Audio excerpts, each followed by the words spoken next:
शहदाद कोट में primary level पर तालीम को आम करने के बजाय बच्चों को ज़हनी तौर पर परेशान करने वाले सिंध सरकार और वफाकी सरकार के तालीम के हवाले से बर्थ सर्टिफिकेट और रिहाइश सर्टिफिकेट की शर्त के बाद अब सिंध टेक्स्ट बुक बोर्ड की जानिब से किताबों की कीमतें बढ़ाने के बाद सिंध के बच्चों के लिए प्राइमरी तालीम बस ख्वाब ही बनकर रह गई है।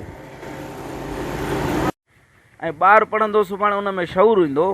वॾी ज़्यादती आहे सिंध टेक्स्ट बुक बोर्ड जी। जे अगरि असांजा बुक पढ़ण वारा नसाबी किताब महांगा कया वेंदा त किथों ॿार वठी सघंदो, वालदेन किथों वठंदो।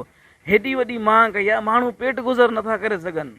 एॾी मुल्क में महांगाई अची वई आहे, उनजे लाइ असांखे सिंध टेक्स्ट बुक बोर्ड ते अफ़सोस थो थिए ऐं असां हुकूमत खां मुतालबो कयूं था त इहे असांजा किताब असांखे फ्री में ॾिना वञनि त जीअं असांजो ग़रीब मिसकिन ॿारड़ो जेको आहे सो पढ़ी सघे। ऐं ज़्यादतियूं जेके आहिनि इहे वॾी ज़्यादती आहे। तालीम सां तालीम न हूंदी, शऊर न हूंदो। ऐं असांजो मुतालबो आहे हिन मीडिया जे थ्रू त इहो जेको शर्त आहे इहो शर्त ख़तमु कयो वञे ऐं तालीम जी जेका बजट आहे उहा वधाई वञे ऐं तालीम खे आम कयो वञे।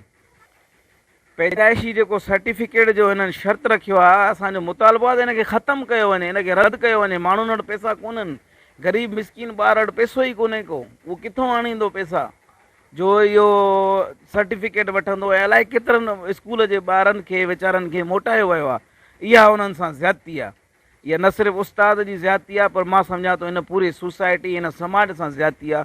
जो को ॿार स्कूल में दाख़िला जे लाइ वञे, हुनखे शर्त ॿुधायो वञे त भाउ तुंहिंजे लाइ बर्थ सर्टिफिकेट लाज़मी आहे। 600 रुपया 800 रुपया बर्थ सर्टिफिकेट वटि जा न हूंदा, हुन वटि त वीचारो काॾां तालीम पिराईंदो। इहा ज़्यादती आहे। असांजो मुतालबो आहे त असांखे स्कूलनि जे लाइ बुक बि फ्री ॾिना वञनि, किताब फ्री ॾिना वञनि ऐं असांजी तालीम फ्री कई वञे, इहो शर्त ख़त्म कयो वञे।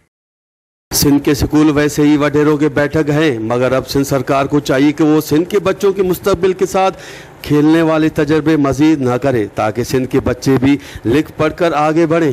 कैमरामैन लियाकत चांद्रामो के साथ गुलाम अली ब्रावई, वश टीवी, शहदाद कोट।